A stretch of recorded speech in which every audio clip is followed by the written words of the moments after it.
Good morning, City Group leaders.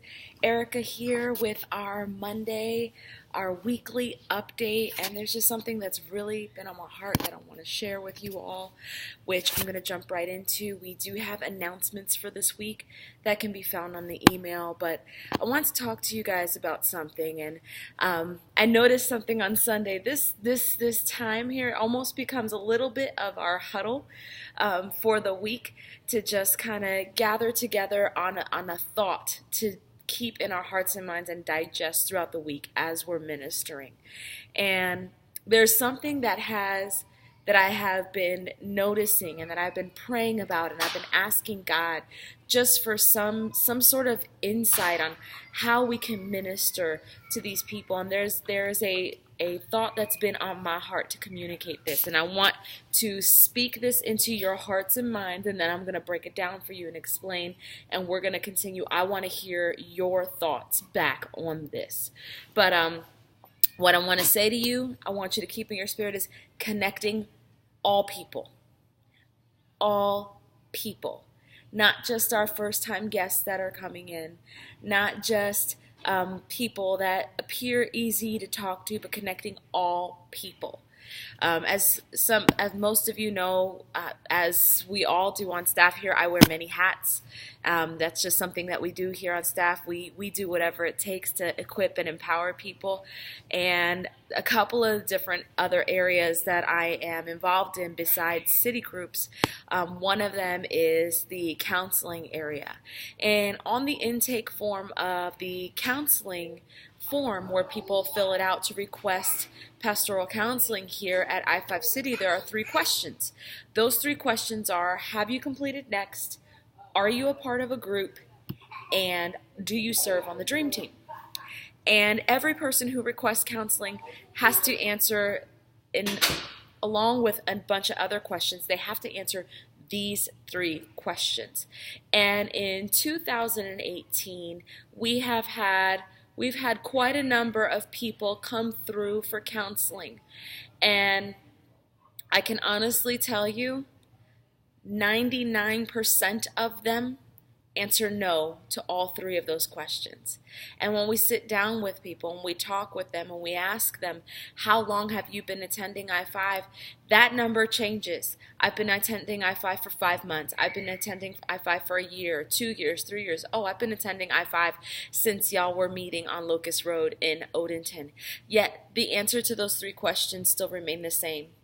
They haven't gone to Next. They're not a part of a group, and they don't serve on a team. So keeping that in mind, one of the things that I do on Sunday, I walk around, I observe a lot. Each experience, I have a different vantage point throughout, and one of the vantage points that I use, I'm in the lobby. I'm in the lobby and I'm watching people as they come in and as they come out, and there's quite a number of people that will come in after worship has begun, and quite a number of people who will leave as soon as the message is over. They don't take any time to wait, and they buzz in, they buzz out, and almost they make a beeline from the auditorium door to the door to go outside. And they don't provide a chance to engage or talk with anyone. And God has really been whispering in my heart, there's a subculture of people that walk through the doors here that don't say a word to anyone and only cry out for help when they're in times of crisis. And it reminded me of someone in the Bible. And that person is the woman at the well, found in John chapter 4. John chapter 4, there was a woman, and you all know this story. You're all leaders. You've all been reading the Bible. So you can go and refresh your mind and read John chapter 4 to read this interaction. But this was a time where Jesus was traveling, and it says clearly in the Bible, and I love how the authors in the Bible put the things in there that we really need to take notice of. It said Jesus had to go through Samaria. We know geographically Jesus did not have to go to Samaria, but he had to go to Samaria. That's what was said there. And in that time, he reached this well. It was the heat of the day.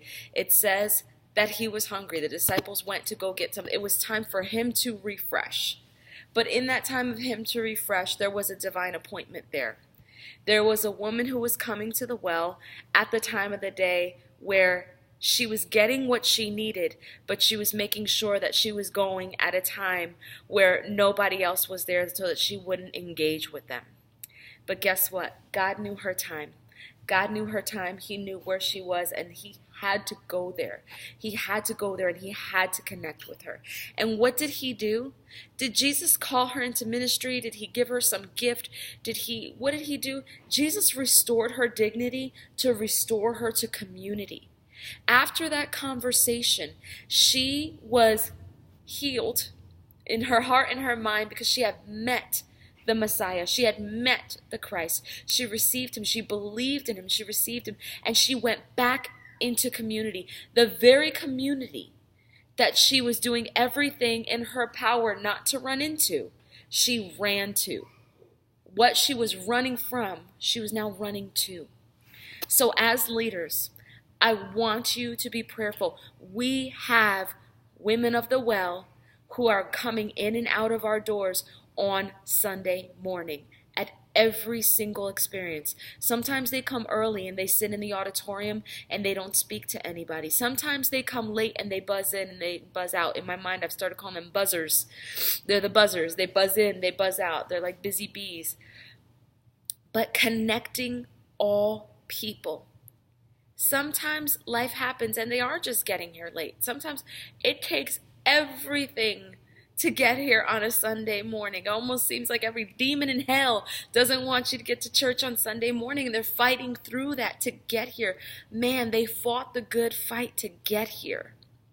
Let's be prayerful about our engagement. I want you this week to take specific time.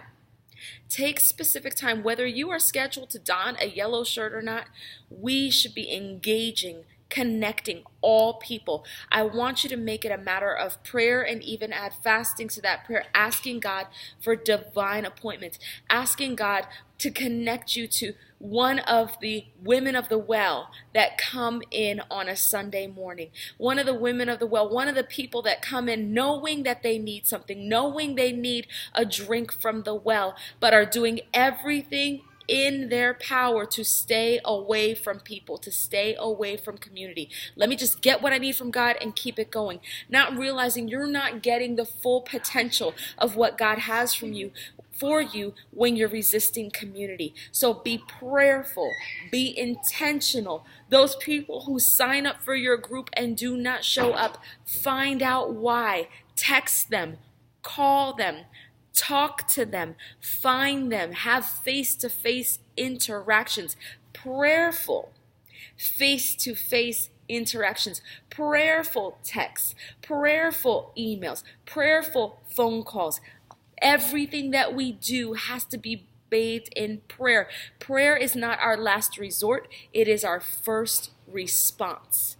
And when we're dealing with God's people, God knows what's going on in their hearts. God knows what's going on in their minds. So we have to talk to God to get that insight from Him on how to best approach someone, how to best approach someone who needs a drink from that living water. And guess what? You got the cup. So I love you all. Be prayerful. I want to hear your ideas on connecting all people. I want you to be prayerful. I want you to email me, CC your coach. Email me. Talk to me about your stories of connection. Tell me who you're connecting with. Tell me who you're praying for. Tell me if there is somebody that you're praying for and you're having a hard time getting through to this person, share it with your coach and I. Let us join you in prayer for that. And keep your eyes open as you walk around, as you talk to people. Keep your eyes open, looking for those divine appointments. Look for those women of the well. I love you all. Have a phenomenal week. I'm praying for your groups. I'm thankful to God for what you're doing. I pray for blessing and favor and protection on you and your family. I pray for insight and discernment to just fill your heart and mind. I pray that you're being refueled so that you can minister out of the overflow in all that you do. See you soon. Love you. Read the announcements in the email. Talk to you later. Bye.